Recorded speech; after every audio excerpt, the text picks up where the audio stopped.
Ninguna cultura originaria de Latinoamérica ha dejado tantos testimonios concretos como los mayas.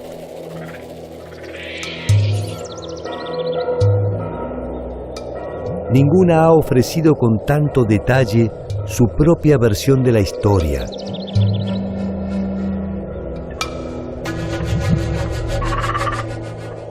Ninguna ha determinado con tanta minuciosidad el día en que su tiempo empezó a transcurrir. Ninguna ofrece tantos misterios e incertidumbres.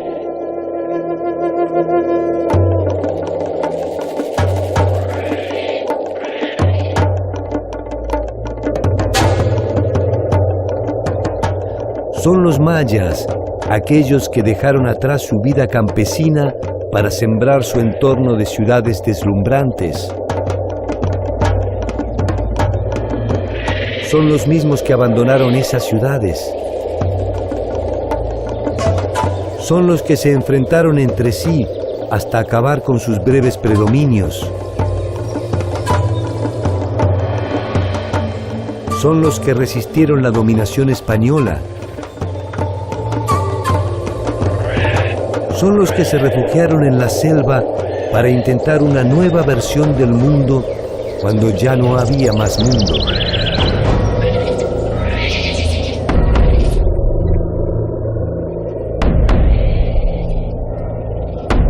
La larga historia de los mayas está plagada de finales. Su particular forma de ver el mundo también. Sin embargo, al día de la fecha, la cultura maya está tan viva y dinámica como en sus orígenes.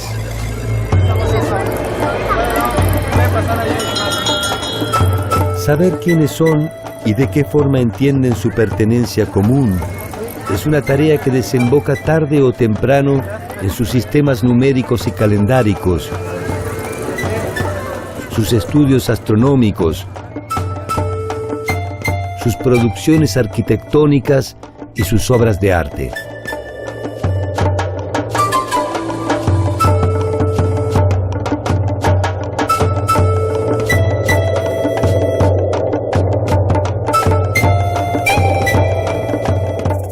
¿Son los mayas la suma de todos estos pasados?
El llamado mundo maya es en realidad un conglomerado de mundos.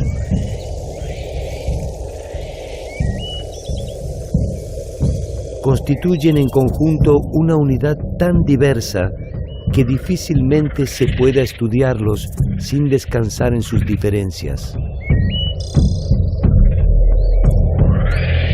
Las particularidades que los unen, el idioma, la manera de entender el mundo y hasta su territorio, terminan tarde o temprano por encontrar en cada una de las ciudades una cualidad distintiva que los separa.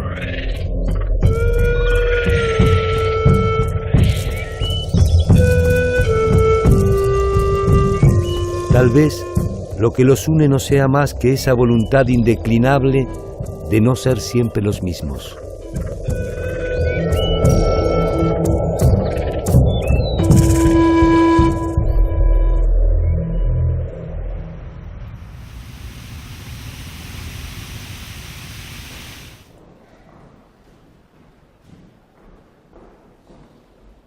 La cultura maya se desarrolló en un vasto territorio que ocupa los actuales estados de Yucatán, Campeche, Quintana Roo, Tabasco y Chiapas de la República Mexicana, así como todo el territorio de Belice, la República de Guatemala, una parte de Honduras y una parte de El Salvador. Desde ahí, esta cultura irradió por este vasto territorio, dando desarrollos regionales, locales, que de alguna manera conforman este mosaico cultural del área maya.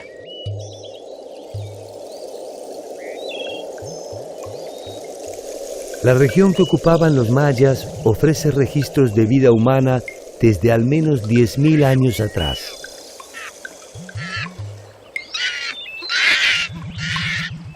El Petén, Yucatán y el sur de Chiapas ofrecen evidencia de asentamientos humanos que ya cultivaban el maíz desde 5.000 a 6.000 años antes de Cristo.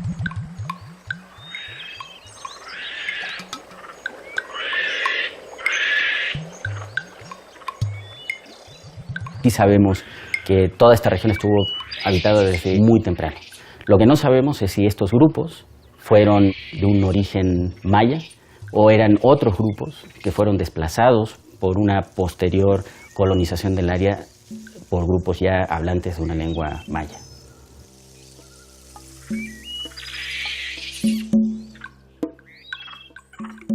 Los primeros indicios de una cultura material que pudiéramos establecer o estar más o menos seguros de que pertenecen a la cultura maya son mucho más recientes. Estamos hablando más o menos del 1200 antes de Cristo.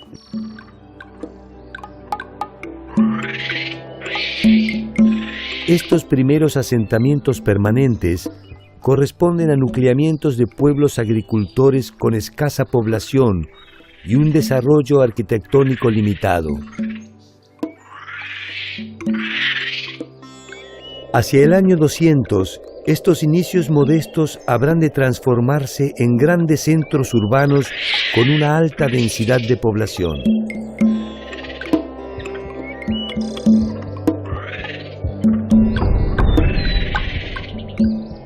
Los mayas nunca constituyeron una unidad política conjunta. Fueron entidades independientes que en ocasiones podían tanto fusionarse mediante alianzas estratégicas o matrimoniales como enfrentarse unas contra otras. Todos son pueblos cuya base primordial de sustento es la base agrícola, la producción agrícola. Entonces, estos pueblos van a generar culturas con diferencias regionales, con preferencias por ciertos materiales, con inclinaciones en ciertos aspectos de la vida muy diferenciables, pero con una cultura común, que es la que conocemos como mesoamericana.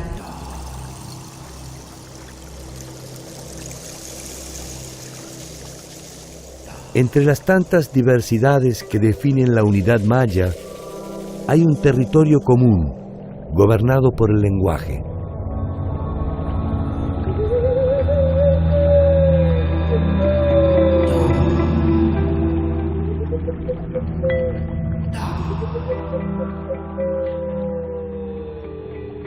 En la actualidad son 31 lenguas las que conforman la familia lingüística maya. De estas 31 lenguas, solamente 2 son lenguas muertas. Las otras 29 lenguas son lenguas vivas que se siguen utilizando como el principal medio de comunicación entre estos pueblos. Los mayas, sin duda, es el pueblo con mayor mensajes gráficos de toda Mesoamérica. No solo conforme con las imágenes, idearon todo un sistema de escritura donde nos quedan los datos de entronizaciones, guerras, alianzas matrimoniales, ritos, sacrificios que llevaban a cabo estas sociedades.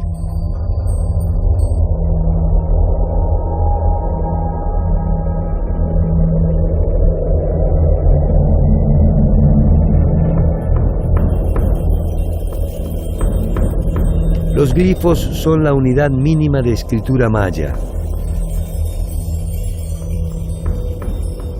Pueden designar nombres, acciones, fechas, ciudades y relaciones de parentesco.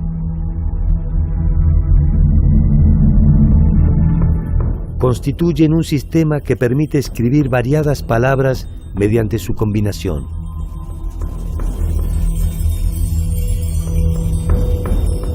La unidad de escritura maya son una serie de signos que se les llaman glifos. Y se puede hablar de un glifo principal que está rodeado de afijos. Esto puede ser prefijos, sufijos, superfijos o inclusive infijos dentro. Entonces todos estos signos que rodean como satélites al glifo principal funcionan igual que nuestras palabras. Un pre o un pos nos va a dar terminación de la palabra, inicio de la palabra.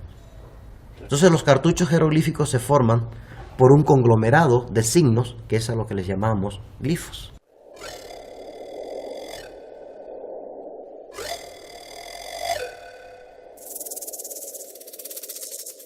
Con este sistema pudieron escribir todo lo que podían hablar, no tuvieron ninguna limitación de expresión. Hay un altísimo contenido histórico, o sea, de relato, aunque nada más habla de la vida o habla primordialmente de la vida de los grupos gobernantes.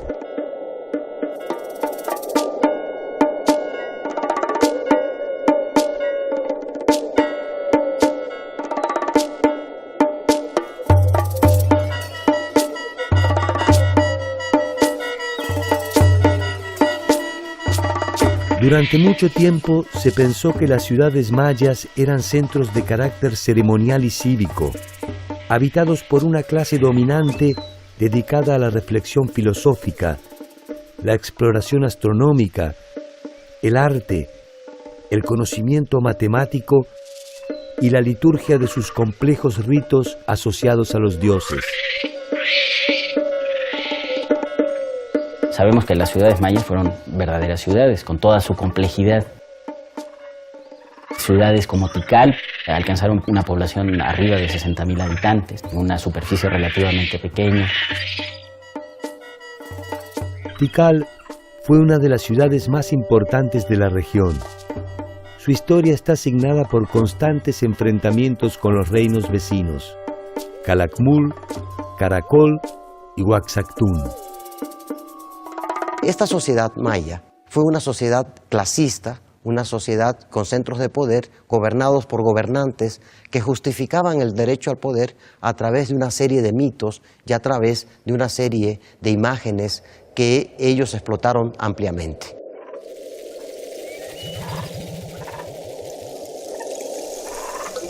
A medida que el poder de Tikal se extendía en la región, sus relaciones comerciales y políticas se extendieron y no tardaron en encontrarse con otro complejo centro de poder, Teotihuacán.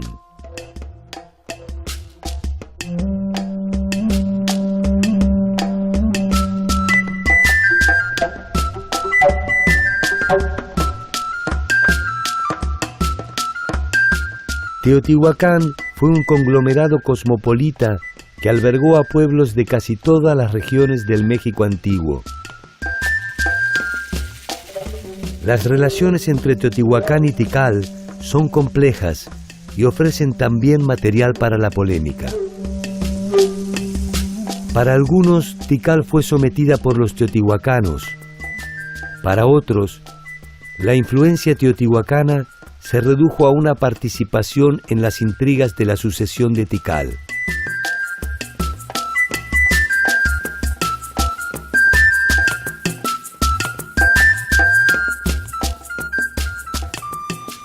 Fiel testimonio de la importancia que Teotihuacán tuvo en todo el ámbito mesoamericano es esta estela, la estela 31 de Tikal, Guatemala.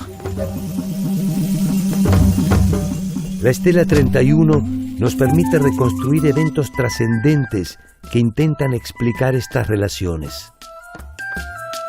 En el frente nos muestra el gobernante Siyaj Chancahuil.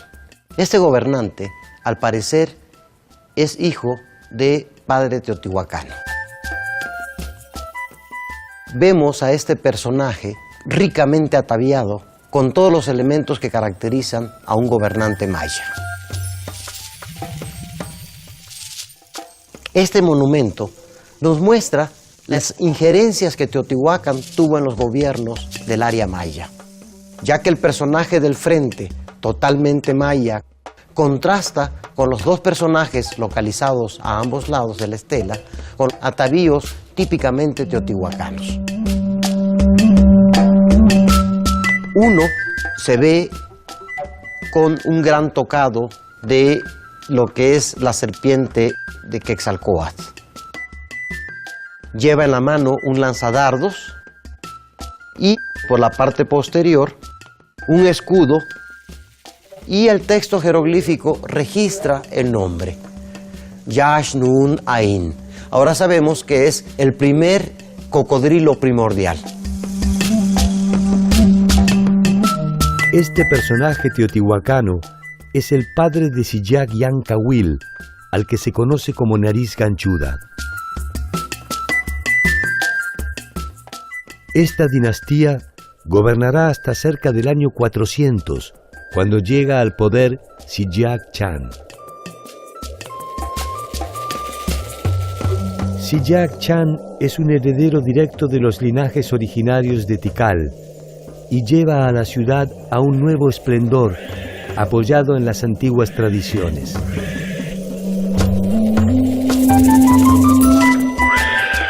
La política, la religión e incluso la vestimenta de sus gobernantes vuelven a abrevar en las raíces mayas.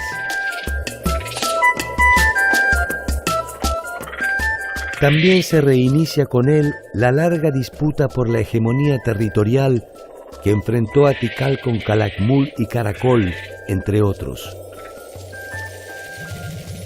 Como ninguno de estos pueblos llegó a tener suficiente poder para conquistar a todos los demás, entre ellos se dio un notable hecho que tendría beneficios enormes para las aportaciones que esta cultura daría al mundo, sobre todo en el aspecto artístico. Es que cada uno de los señores que gobernaban a estos reinos trató de ostentar su poder a través de financiamiento de especialización artesanal en productos de lujo como podrían ser el jade, la concha, el hueso, productos de alfarería de una finura muy especial, a través de los cuales compitieron con sus rivales para demostrar quién había logrado alcanzar los más altos grados de complejidad frente a sus adversarios. Estas producciones serían las únicas sobrevivientes de la contienda. Hacia el año 800, la mayor parte de la población ha abandonado su área de influencia y el poder de sus gobernantes se ha debilitado. A principios del 900, la ciudad que conoció la suma de todos los saberes es definitivamente abandonada.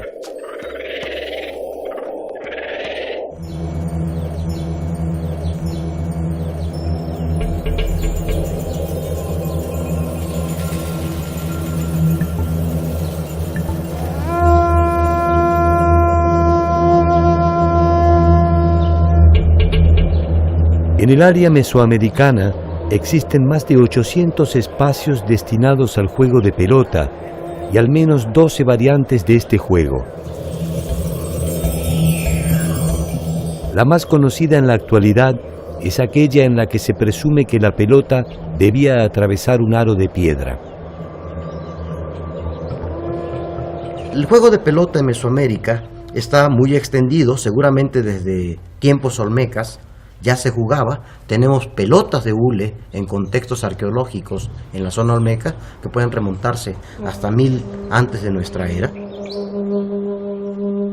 Las canchas de pelota están compuestas por 2 edificios paralelos que delimitan un patio central orientado generalmente de norte a sur, de manera tal que los equipos que se enfrentan lo hacen en dirección este-oeste. El sol salía en uno de sus extremos y se ponía en el inverso.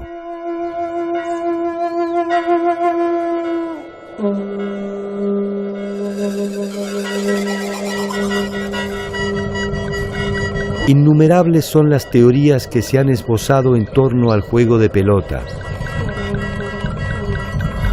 Se sabe que forma parte de una ceremonia ritual que culminaba casi siempre con sacrificios humanos.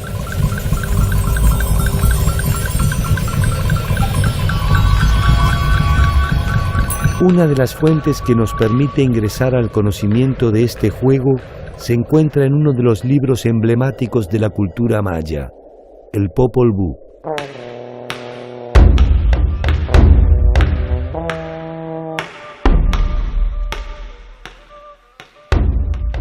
Es un texto escrito en quiché, que es una lengua maya, al parecer escrita o registrada alrededor de 1544 en el pueblo de lo que actualmente es Chichicastenango, en Guatemala, que recoge una tradición oral largamente repetida de padres a hijos, que era transmitida por generaciones entre todo este pueblo.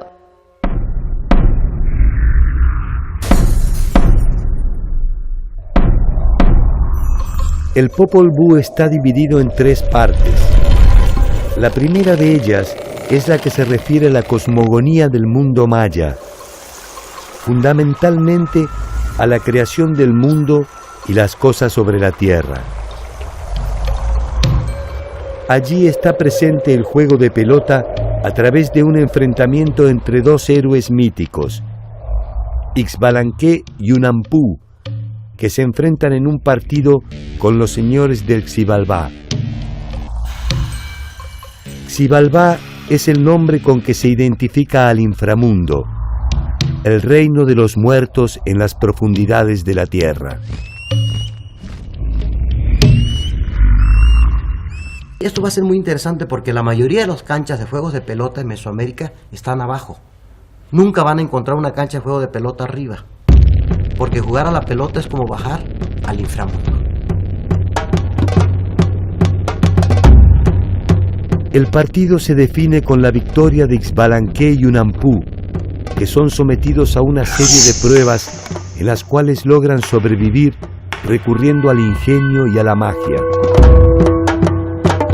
venciendo incluso a la misma muerte. Después de varios días, Unampú e Ixbalanqué aparecieron convertidos en peces y luego se transformaron en hombres pobres que hacían grandes prodigios. Se mataban uno al otro y se resucitaban. ¡Qué asombroso! Sacrifíquennos a nosotros también. Sacrifiquémoslos, pero no los resucitemos. Y así fueron vencidos para siempre los señores de Xibalbá.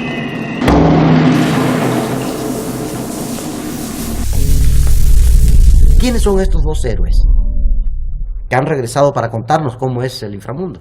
El sol y la luna.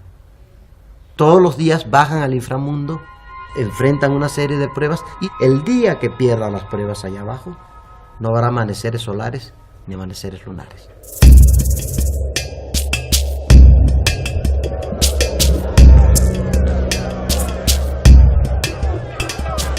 El juego de pelota tiene una importancia ritual.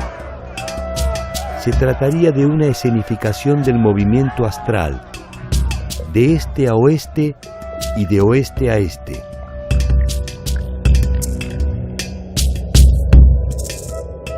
Numerosas imágenes lo asocian al rito de decapitación, y la gesta de Ixbalanqué y Unampú ha llevado a pensar que la victoria era coronada con la muerte.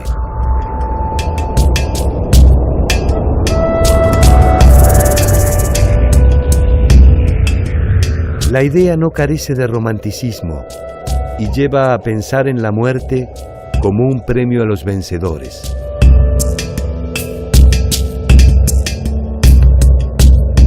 El dilema en torno a quiénes eran los sacrificados resulta trascendente porque compromete una visión a propósito de la delgada línea que separa la vida y la muerte en la concepción maya. La sangre es una metáfora muy importante y es el alimento por excelencia que necesitan los dioses para su sobrevivencia. En el caso mesoamericano es interesante este aspecto de que los dioses necesitaban a los humanos tanto como los humanos a los dioses. Los dioses necesitan a los humanos para obtener la sangre, el alimento que le otorgan los humanos. Y los hombres necesitan a los dioses para su sobrevivencia cotidiana y para el mantenimiento de su orden social. El pueblo mesoamericano, a diferencia de esta idea cristiana de que el bien supremo está después de la muerte, para ellos el bien supremo era estar vivo. La muerte era un castigo de los dioses. Nadie se quería morir. Es falso que todo el mundo quería morirse. La muerte pública es una manera de establecer jerarquías. El que mata y el que muere.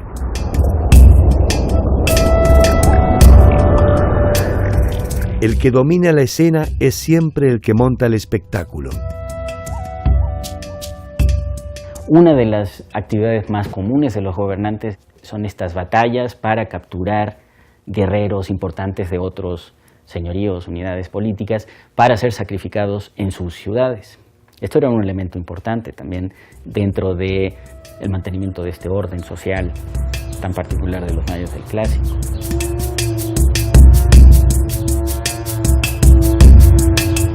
Muerte y espectáculo. Esta conjunción no ha perdido sus efectos. El circo romano, las ejecuciones públicas, las corridas de toros y el renovado ritual de la muerte impúdica al que nos convocan diariamente las pantallas de televisión. Eran espectáculos masivos donde se combinaban aspectos rituales, por ejemplo, ciertas épocas, ciertos momentos en el calendario ritual anual para celebrar eventos circunstanciales, una gran victoria, por ejemplo, sobre un enemigo determinado, y también servían para propiciar el beneplácito o el interés de los dioses protectores de esa comunidad.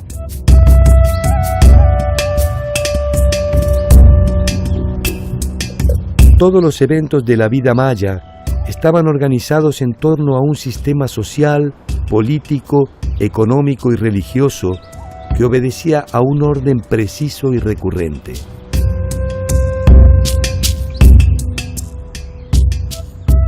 Un orden que podía ser registrado cronológicamente mediante un mecanismo tan sofisticado como imaginativo. Todos los pueblos mesoamericanos compartieron un mismo sistema de registro y ordenamiento del tiempo a través del manejo de dos calendarios, que toman nombres distintos de acuerdo a las culturas, pero que funcionan de igual manera.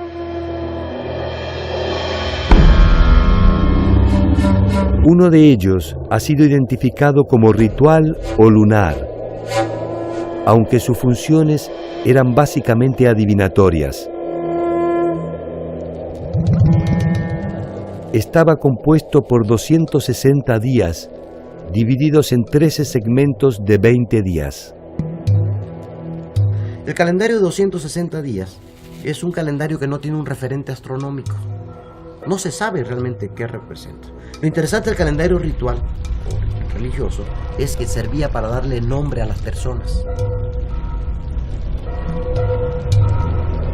Pero también algo interesante era tu sino, tu destino. Era como una especie de zodiaco. Y de acuerdo al nombre numeral y el nombre del día, podían decir si su destino era bueno o malo. Incluso las fuentes españolas registran que a veces se hacían trampas cuando el niño había nacido en un día muy malo.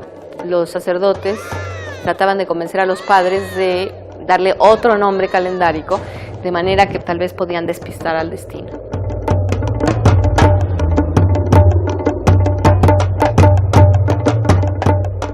De alguna manera, para la visión maya, el futuro es algo que ya ha sucedido, lo que permite la posibilidad de predecirlo.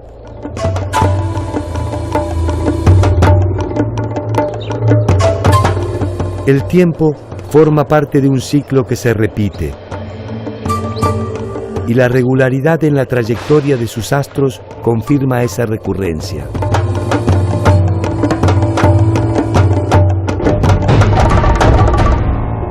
Mirar al cielo es una ciencia que permite ver el futuro y controlar su armonía.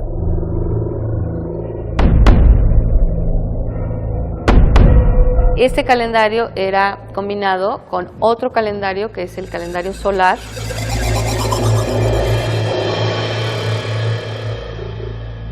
es de 365 días y está integrado por 18 meses de 20 días cada uno, lo cual nos da un total de 360, y 5 días aciagos, o los 5 días en que no se sabe qué va a pasar. Nada más es para cumplir el ciclo solar y que el Sol vuelva a salir en la misma posición al inicio del siguiente ciclo.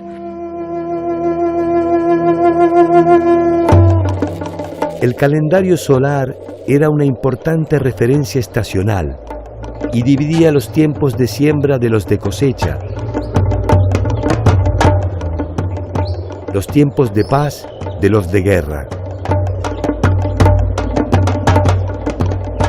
La combinación de ambos calendarios ofrecía una inusual relación temporal. El nombre del día en el calendario de 260 y el nombre del día en el calendario de 365 se combinaban, y para que volviera a coincidir el mismo nombre del día en los dos calendarios, ocurrían 52 años solares. Cuando se cumplían estos 52 años, dicen las fuentes, se apagaban todos los fuegos y se encendía un fuego nuevo.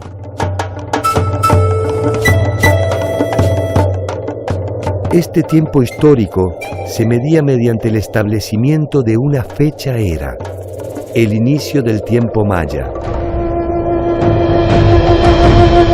Una fecha era es un punto a partir del cual cuentas hacia adelante o hacia atrás.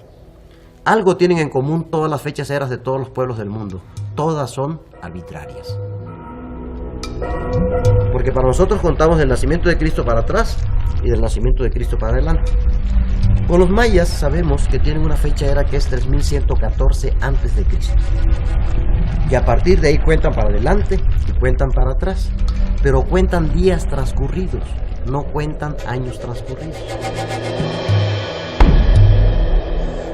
Esta posibilidad de otorgar al tiempo un carácter lineal se basa en un concepto matemático que fue desconocido por la mayor parte del mundo cuando ya era utilizado por los mayas. La noción del cero.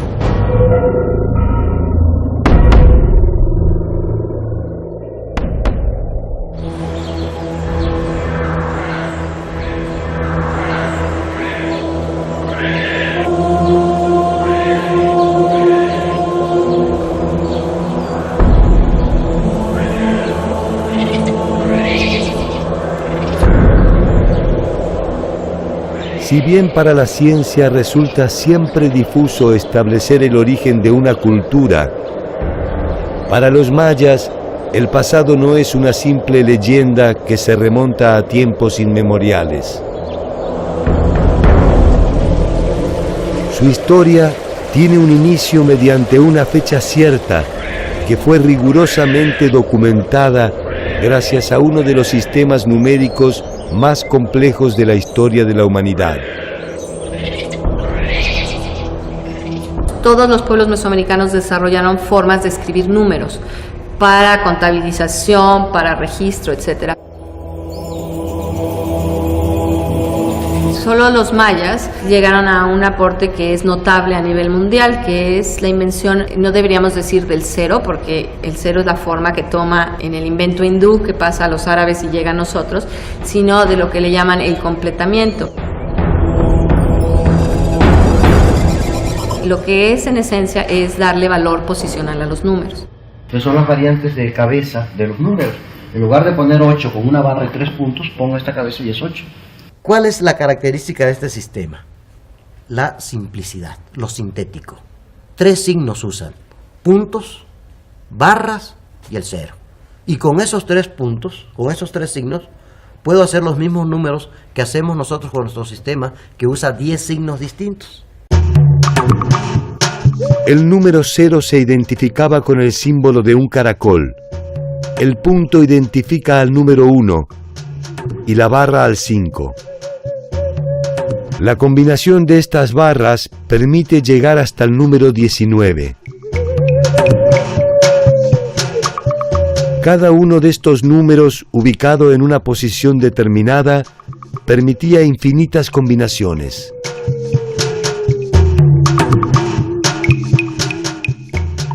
Estas construcciones científicas alcanzan de por sí para expresar la sofisticación de la sociedad maya. Sus ciudades son otro de los ejemplos paradigmáticos de esta complejidad. Palenque es una de ellas. Dentro de la pléyade de sitios que existen en el área maya, Palenque juega sin duda un papel importante, porque esta ciudad, que no tuvo una duración de más de 200 años, se consolidó gracias al reinado del gobernante llamado Kinich Jau Pakal.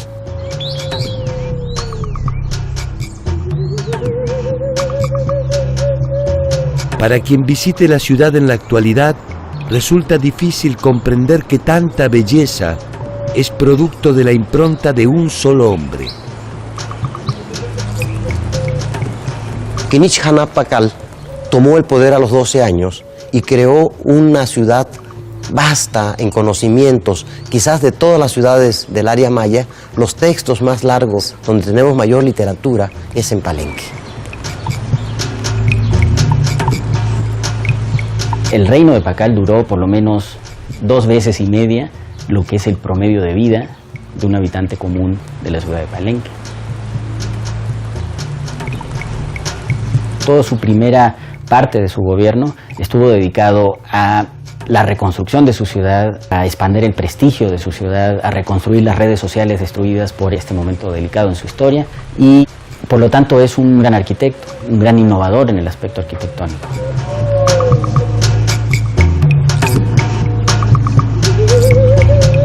La selección de ese lugar implicó el desarrollo de obras de ingeniería muy complejas.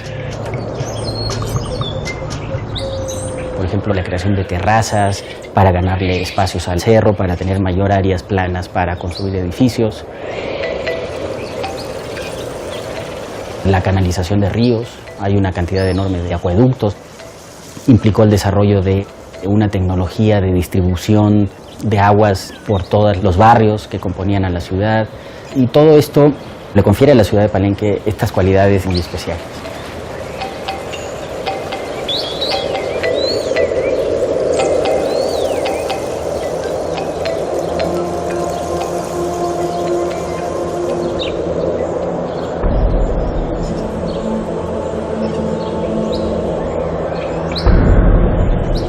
El templo de las inscripciones es la morada final de Pakal.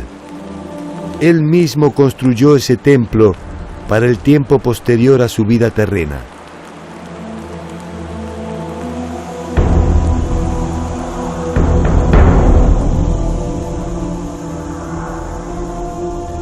Pakal gobernó Palenque entre el 615 y el año de su muerte, ocurrida en el 683.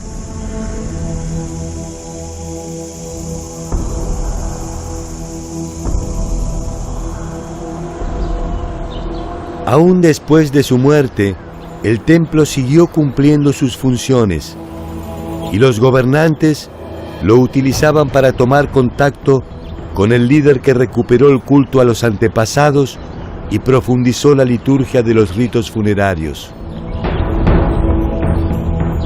Fue el gobierno más longevo, más estable, que dejó un legado arquitectónico considerable en la ciudad.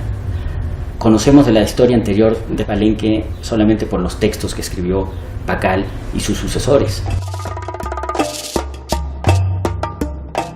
A la muerte de Pakal, su hijo Kambalam asume el poder.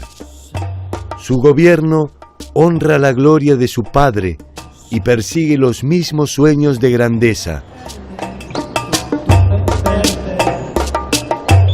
Intensifica las construcciones, multiplica la escritura de textos históricos y míticos, consolida su hegemonía territorial y reafirma las bases dinásticas que regirán Palenque hasta más allá del 800, cuando la ciudad es abandonada.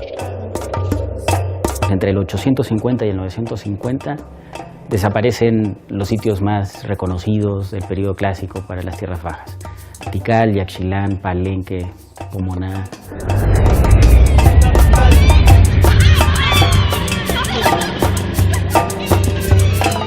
El llamado colapso maya aún despierta inquietudes y discusiones.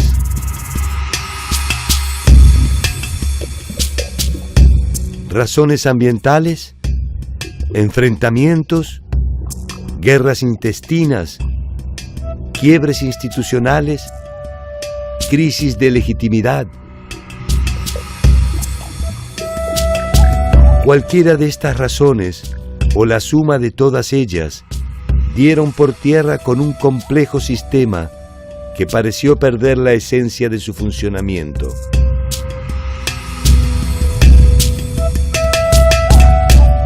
Los mayas no dejaron solo su territorio, abandonaron una concepción política y los gobernantes dinásticos prácticamente desaparecieron, dando lugar a jefes regionales sostenidos por las alianzas políticas o juegos de poder.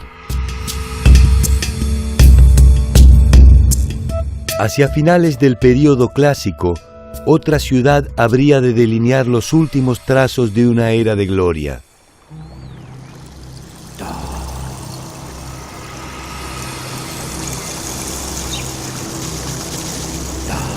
Chichén Itzá, la capital del norte de la península de Yucatán, ejerció un poder muy fuerte porque logró concentrar inclusive productos que venían desde Colombia, desde Costa Rica y desde Panamá.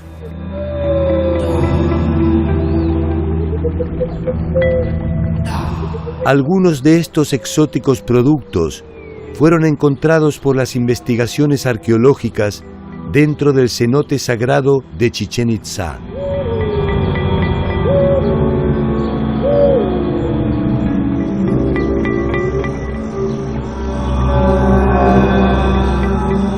Como toda sociedad sustentada por la actividad agrícola, la importancia del agua resultó trascendental para los mayas.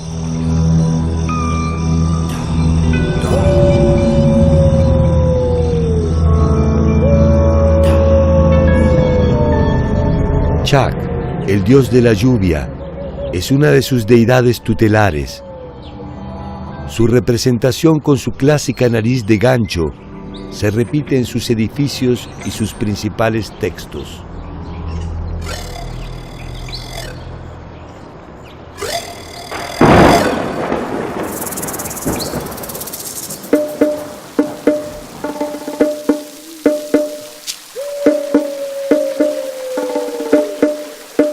Los llamados cenotes eran reservorios de agua de lluvia que se utilizaban con fines prácticos de subsistencia.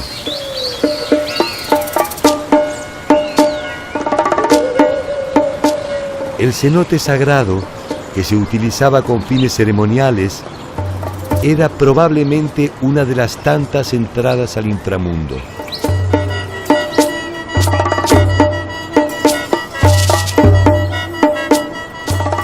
En su interior se han encontrado gran variedad de objetos y ofrendas, incluso restos humanos que permiten presumir que se utilizaba para realizar sacrificios, tal cual lo refieren algunos cronistas de Indias.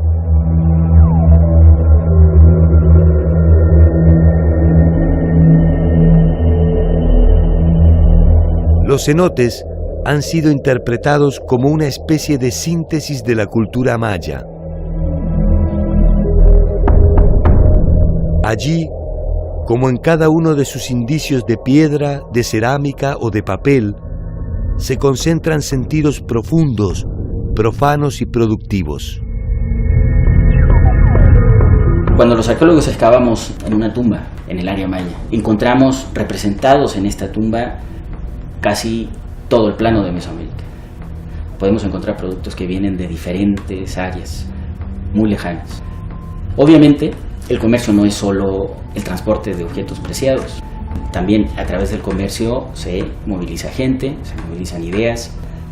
El concepto de Mesoamérica es eso, es esa rica combinación de contactos económicos, sociales, demográficos.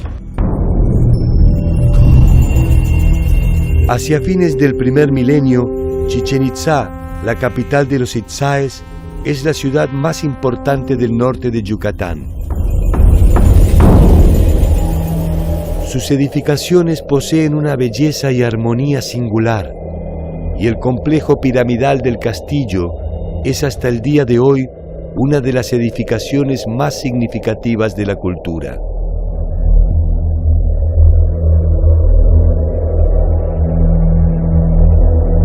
Allí, en los equinoccios de invierno y de verano, se dibuja la sombra de la serpiente emplumada sobre las escalinatas de la pirámide hasta desembocar en la cabeza de Kukulcán.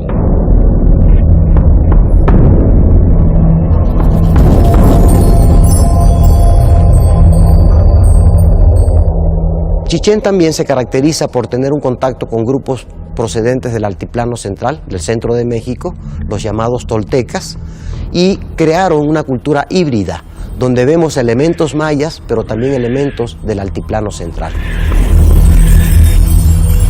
Aparentemente, de esta interacción entre itzáes y toltecas es de donde los primeros adoptan el culto a Quetzalcóatl, al que llaman Kukulcán.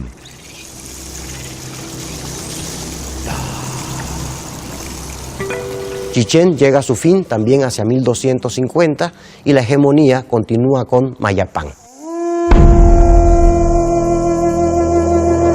Uxmal, Mayapán y Chichén Itzá se agrupan en una alianza conocida como la Liga de Mayapán, que extenderá su predominio hasta el siglo XIII.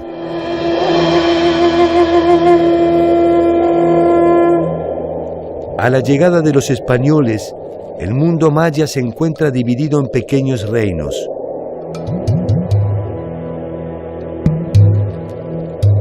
La Liga de Mayapán se ha disgregado y caciqueles y quichés disputan los retazos del tiempo pasado. Pese a la férrea resistencia, los quichés son derrotados y más tarde corren la misma suerte los caciqueles.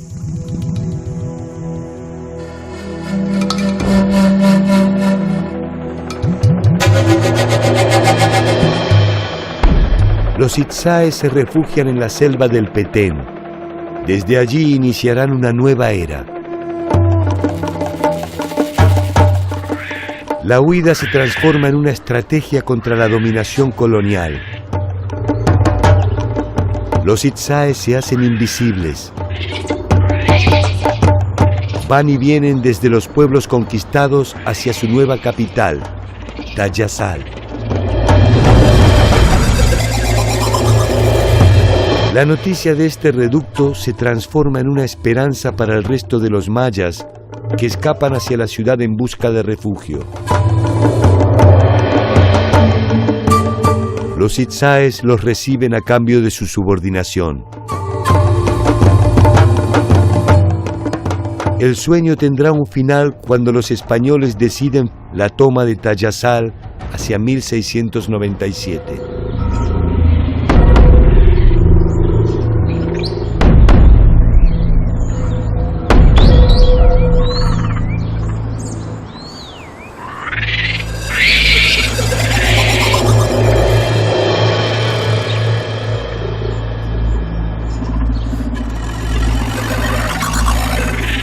Los indicios del ser maya suelen buscarse en los rastros etéreos que ofrecen sus ciudades perdidas, en sus ricas inscripciones, en sus templos monumentales y en sus misteriosas tumbas.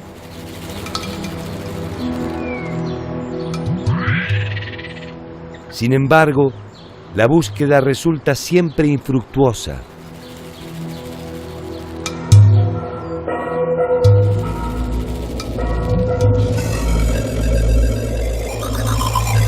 Cada nuevo descubrimiento abre un nuevo umbral de conocimiento y el legado maya vuelve a repensarse.